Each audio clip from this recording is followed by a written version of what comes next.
అసలు ఏందో ఏమో ఈ సమాజంలో పైసలు లేకపోతే ఇక మరి ఎడిపోయిన చెట్టు తీరి అయిపోయింది నా పరిస్థితి కూడా. ఇట్లా కొమ్మలు రాలిపోయినట్టు అయ్యింది. అయినా ఎందుకు ఈ సమాజంలో బతకడం?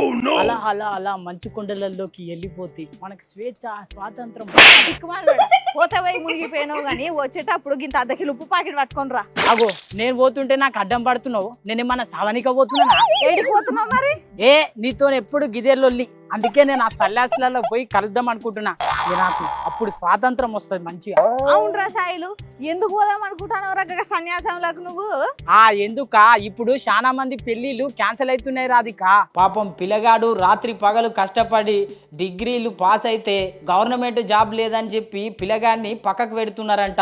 పోని చదువు లేకున్నా పద్ధతితో పెరిగి ఎవ్వరి దగ్గరికి పోకుండా మంచిగా ఉంటే పోరడు హుషారు లేరని చెప్పి పక్కకు పెడుతున్నారంట.